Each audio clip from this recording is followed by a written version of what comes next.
The Aquest Podcast, Funds Industry Conversations. Hello podcast listeners and welcome to the Aquest Podcast. I'm joined again by my regular co-host Dáire Lawlor, and this time the topic of conversation is the D word, delegation. So we chat about the frequently asked questions that both of us have come across time and again in relation to delegation and outsourcing, particularly with a focus on fund management companies. So there are things like the differences between outsourcing and delegation, if there are any. What about onshoring versus onshoring? And why do we have designated persons in fund management companies when we also have C-suite roles? Lots of stuff to get through. This is the last episode. So sit back and enjoy this episode of the Aquest Podcast. The Aquest Podcast, Funds Industry Conversations. How are you keeping it? We've made it this far. Last show of the season. Yes, parties every night. This is it. It's been a social whirl between one thing and the other since last we met. There's obviously lots of events on both on the family front and on the professional front. And in terms of catching up on stuff that's happened since we last met, what's on the radar? It's been busy in my world there. We managed to tie a bow on a couple of things. So I was over at the ETF Stream Awards. Sounds sexy. It was actually a very amusing night. In London can do grand ballrooms. That is true. With aplomb and panache, and there was chandeliers and lots of people in nice frocks and suits and what have you. And we went over with the ETF book guys with whom I do some work. And we're in a packed room obviously there's a big Irish contingent, given that we are the biggest ETF jurisdiction in Europe. Correct. Never lose a chance to which should never be understated. And we wound up winning the Data Provider of the Year award, which we did not expect to win on that occasion. Where is that in the hierarchy? Now, if that was the Oscars, would that be like the best film? It's these award ceremonies give out many gongs, but given that we are in the data provision business, to be told you're the best one in Europe is definitely pretty good. It's definitely kudos, and we were very excited about that. It was being presented by Lucy Porter, was the lady doing the presentation, who, if any of you who are nerds about BBC Radio 4, she'd be a regular panellist on the News Quiz and on Just a Minute and these various other shows. I'd be a bit of a fan. So it was very exciting to get to meet her as well. Very good. My BBC listening is probably restricted to Desert Island Discs. Yes, right. Which I'm a big fan of. It is a good show. Yeah, it is a good show. And I'm sure she has been on it, but she's a very amusing lady. And, it's a pretty arcane subject matter. And to stand up and do 20 minutes of amusing material on exchange-traded funds was... Wonder would AI be able to generate 20 minutes of amusing material on ETF funds? Well, it would give it a good old go. But as to whether or not anybody found it amusing afterwards, I don't know. There's a question. Could still be a job for humans in that. But but it was a very satisfactory night, and for the founders, I've been working with them for 3 or 4 years, and it's just, to come on the journey from startup to getting the gong. Yeah, it was very, very satisfying. Congratulations. And because we weren't expecting to get it, we had probably, been slightly overserved, and thus we celebrated with additional gusto. Who made the speech? There were no speeches to be made, but there was a lot of gurning for photographs. I did see some photos on LinkedIn, and you did look all very pleased with yourselves. We were pretty chuffed, it has to be said. Yeah. And the tokenisations paper came out, the Irish Funds paper. Yes, that was the other nice thing that came out, is the work that I've been doing for Irish Funds Industry Association, in conjunction with the collection of really erudite experts in the space, and also with a huge community of the funds industry who all were very generous in sharing their opinions and what have you. We pulled that together, and somewhat wordy title, Mind the Gap, Operational Considerations for the Tokenisation of Irish Domiciled Funds.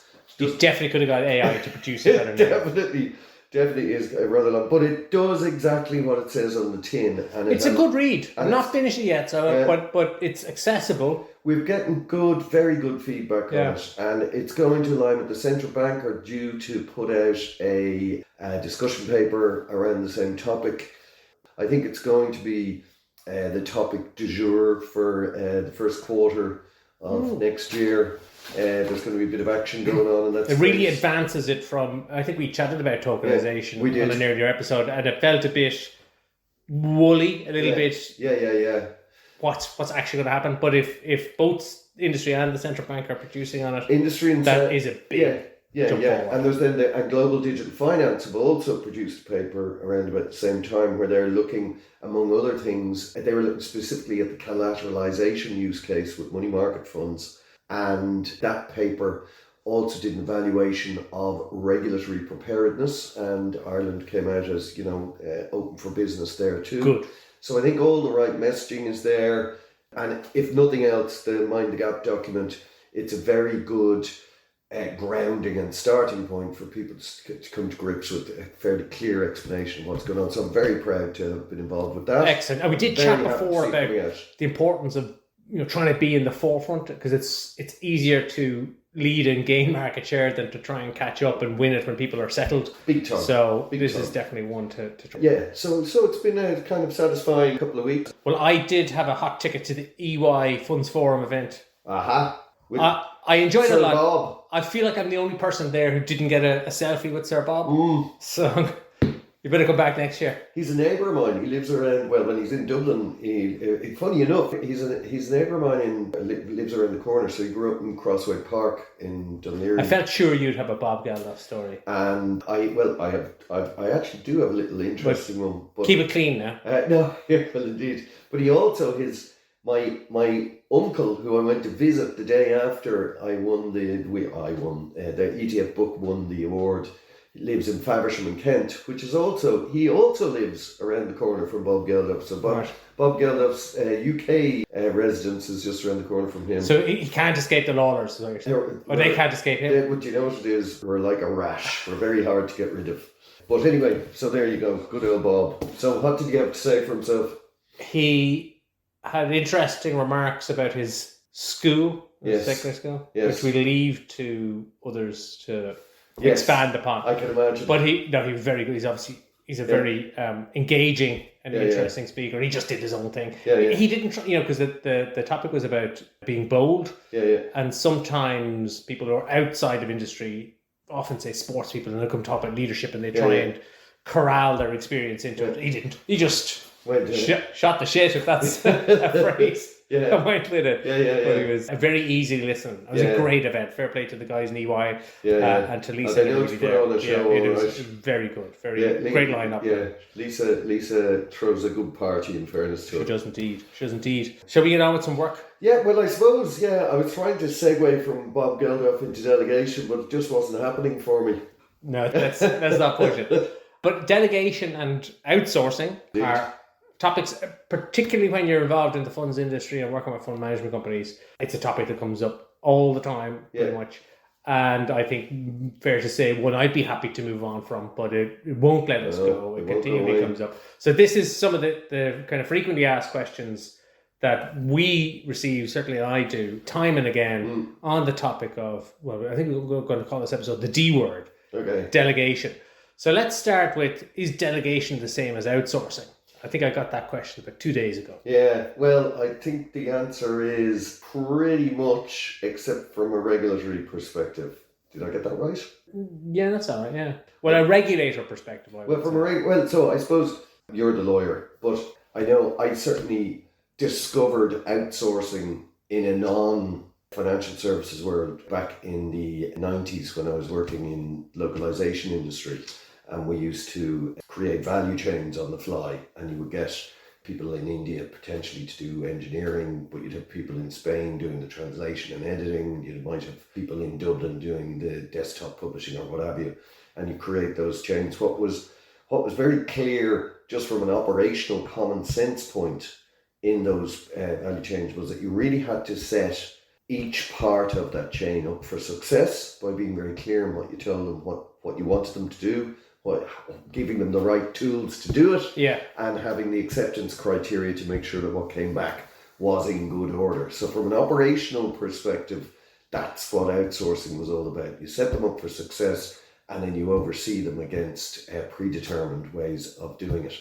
The trouble is that for a period of time in the financial services world, tasks were being passed out, but maybe that operational good sense wasn't there, and that came back to bite the industry as a whole. And I think it was also an element of working within global organizations as they moved to global operating models.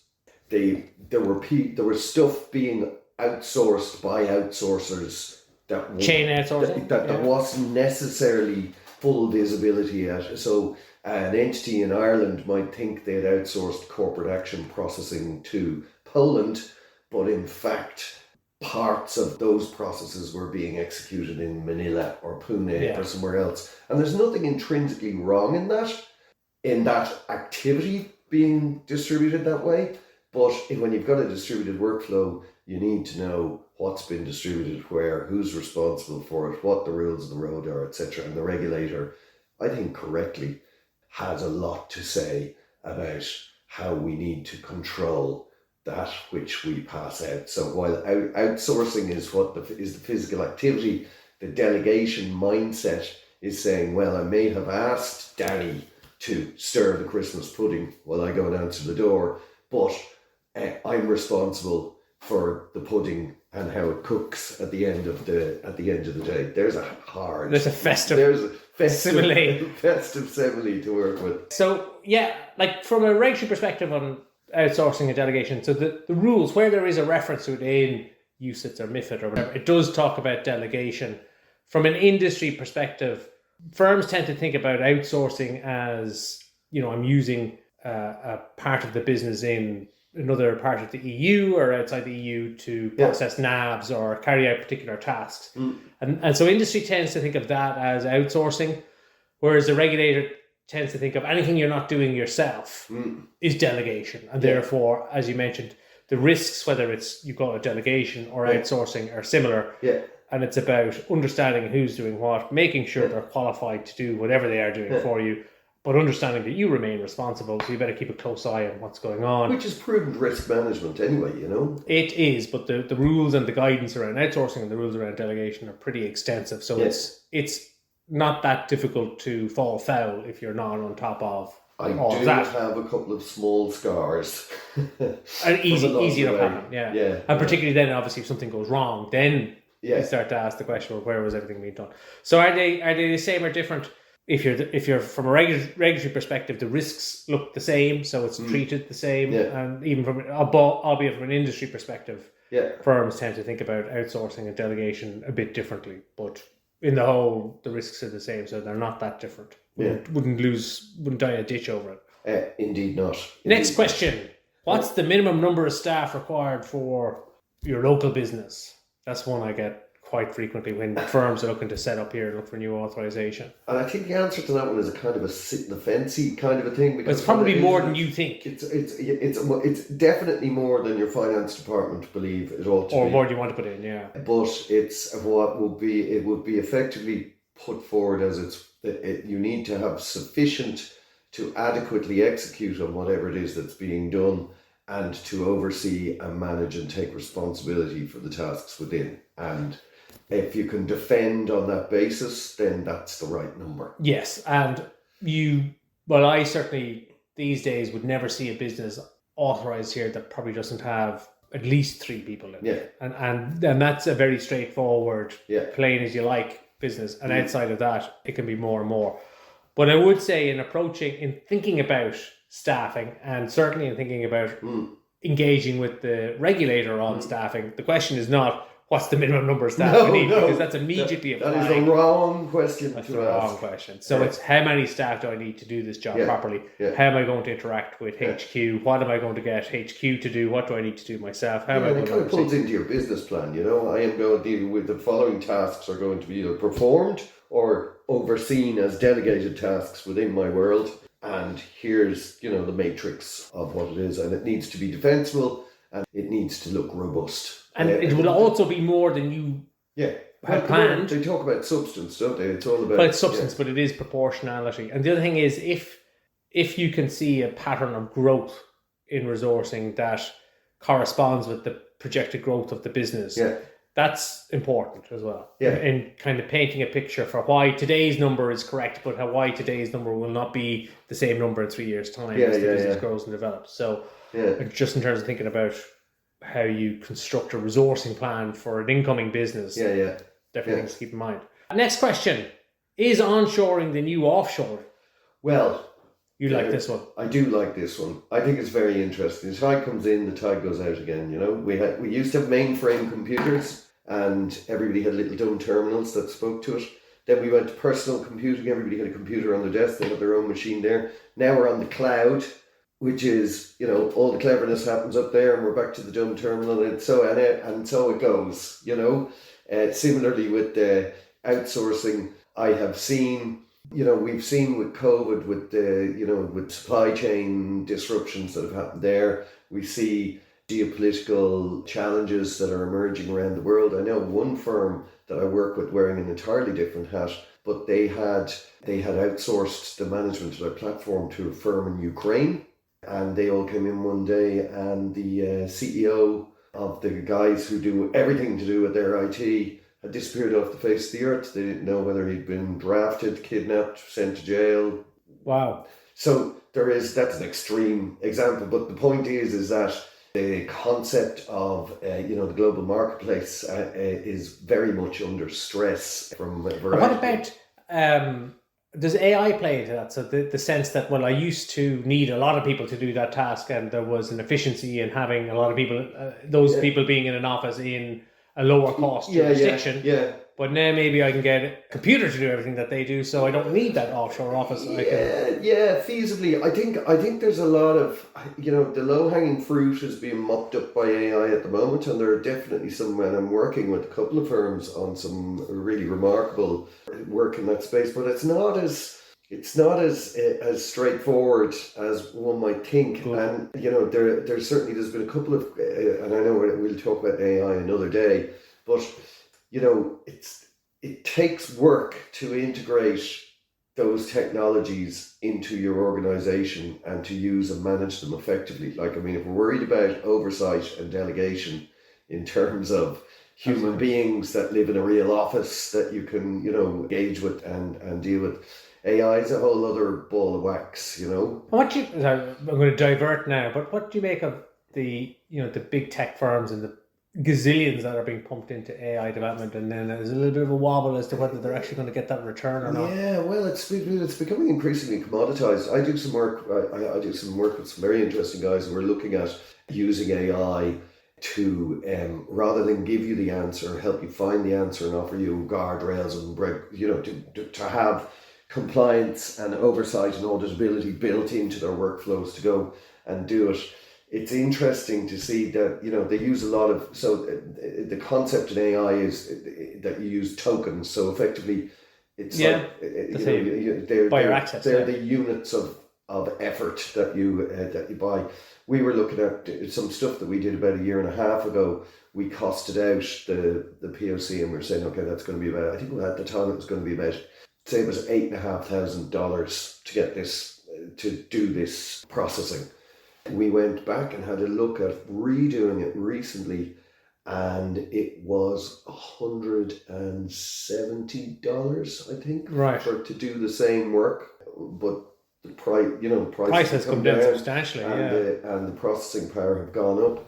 So I genuinely don't know what the answer to that is, but I think there's a couple of things we do have.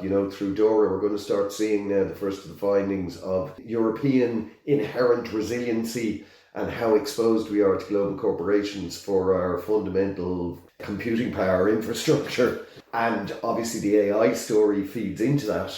And it remains to be seen. So there are a whole bunch of new risk factors coming out. I know we're digressing big time here, but meanwhile, back at the onshore versus offshore. So yes, I think there is a move to bring work back closer to home, and it does help that you can turbocharge your resources with the help of stuff for doing things like writing code. There's stuff like Claude and Copilot out there that can make coding an awful lot quicker and an awful lot better, provided the appropriate governance is in place and it's integrated well into one's workflow. So there's a bit of that in it, but I think there's also risk management around concerns about can we really rely on frictionless engagement with different countries around the world, given where we are. So I want to edit this down into one word. The answer is yes. Yes. Yes. Okay. Next question. Why does an Irish Manco have designated persons and C-suite roles? Because they've come on a long journey. They have come on a long journey. And I'll let you explain Let me that take journey. that one. So when designated persons were first introduced as a requirement or an expectation for Irish management companies, that was around the mid-naughties. And the way that those businesses operated at that time was very different than today. We had an awful lot of self-managed investment companies at the same time, so self-managed funds, they were called SMICs. And the people who were engaged in those Mancos and SMICs on a day-to-day basis dedicated a certain amount of time to their roles, but they certainly weren't, for the most part, executives in those businesses. So you couldn't call them the chief executive officer or risk officer or whatever, because the nature of the way they performed wasn't an executive role. But they were more than directors who met once a quarter. So this term of designated person was created and that became embedded. Over time then, obviously, particularly post-CP86 and post-Brexit and... Excellent piece of work, CP86. Nearly as good as the tokenisation paper, I'd say. But post-CP... So obviously the staffing and resourcing in Mancos has increased substantially. The SMIC is a model that you very rarely see these days. And now you do have people who work full-time on an executive basis in a Manco doing CRO, COO and everything else. But notwithstanding that, you still have this requirement to be DP. So you end up with a DP for risk and fund risk and a CRO. So there is certainly some overlap there. And I know with the central banks... AFMD2. Well, AFMD2, but the central banks, they only published a couple of weeks ago, or even less, December 25, their paper on regulating and supervising well a more effective and efficient framework. So that's their forward-looking statement on basically simplification. Well, I think it's going to come back to the simplification. I was just about to say that it's kind of boiling into the simplification. And they're going to relook at, now in their words, update delegation and outsourcing provisions where necessary to reflect AIFMD2 and EU guidance, balancing operational flexibility with effective oversight. Yeah. I don't know if that's code for let's look again at whether we need DPs, and it may not be, but it might not be a bad idea I always, when we talk about designated person, I always think of, I don't know if you remember the UK Lotto ads when they first came out, and the big finger would come out of the sky and go, it's you. Yeah. So that's how I understand the DP, if who's in charge of risk, the big finger comes in, it's you. But if it's the CRO, then maybe you don't need the DPs, but that's why we have them. Things have moved on. We'll see if they continue to be required. Yeah. So last question for 2025. When will regulators move on from the Manco delegation issue? When will they move on from delegation generally? Never. Oh, God. Well... We'll be carrying this cross forever. Well, I mean, if you've got a distributed workflow in a regulated environment, which is looking after people's money, you need to make sure that, I don't think autonomous driving is not going to come in anytime soon. And as such, I think the traffic cops are always going to be there. And, I think industry has come a long way in understanding the logic and mindset associated with these arrangements. And so maybe it's more that rather than us having all these checkpoints on the road, if I stick with the driving analogy, but there's definitely going to be traffic cops keeping an eye on us and making sure we stay in lane. Oh my God, you've wedded yourself to that analogy. I think certainly for firms in any sector of financial services into the future, if there is a task that they are delegating or outsourcing, somebody is doing for them, the risks are there that it could go wrong. So you do need to continue to have that oversight.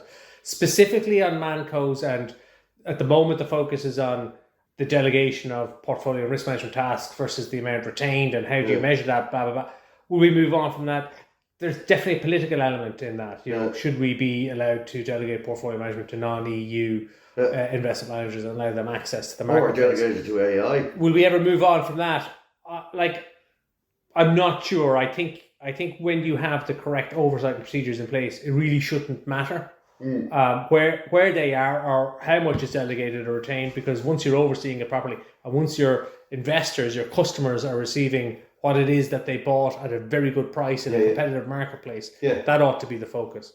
So I hold out hope that at some point the focus would be simply on doing that good job of governance and oversight of your outsourcing delegation arrangements, rather than continually coming back to trying to measure what's outsourced, what's delegated, and what's retained, and where are they, and blah, blah, blah, blah. But maybe that's that framework word again. It's around, if people can establish a robust working arrangements that convince the bank that whatever they plug in there as an activity will be subject to the same rigor. Maybe that's where they get comfort. But I don't think it's as long as we're outsourcing stuff, I think there's always going to be, or delegating stuff, there's always going to be a degree of scrutiny involved from other parties. So that's it. As we wrap up then, and all the FAQs we received across the topics that we've covered thus far, looking into 26, what's your one hope and ambition that when we reach the end of 26, something has been achieved or not achieved? What would you...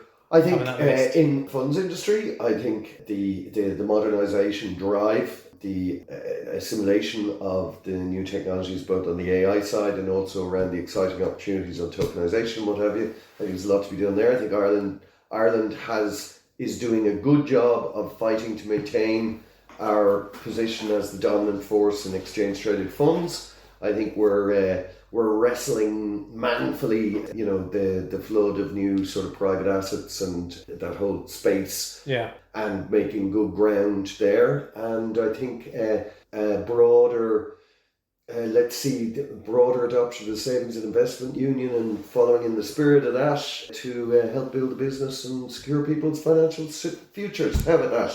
That was about 10 rather than 1. For me, I would love, by the end of 26, if as an industry we've opened a new front. Yeah. There's something new that we're doing that we're not doing now. And we can see how successful the ETF business has been here, how successful the industry has been generally. We're improving on private assets, but we have a long way to go. Our competitor jurisdictions have stolen our march.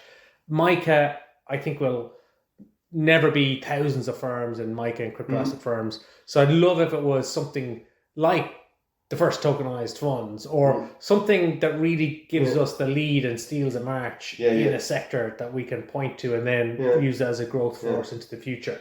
So there you go. There's one other thing though that we may need to brace ourselves for as well. Maybe that we bad news to finish that we survive a potential adjustment as and when one comes. I think the industry is relatively well placed to do that, but we could have interesting times in the year ahead. Let's see. And on that note, thank you very much for all of your help and all your wisdoms. I've had a ball, Danny. I've really enjoyed it, and please God we'll get to do a bit more in the new year. And Happy New Year and all that good stuff that goes with it. Nothing more to say than Happy New Year. We'll catch you again on the next episode of the Aquest Podcast. Take care. Thank you. The Aquest Podcast. Funds Industry Conversations.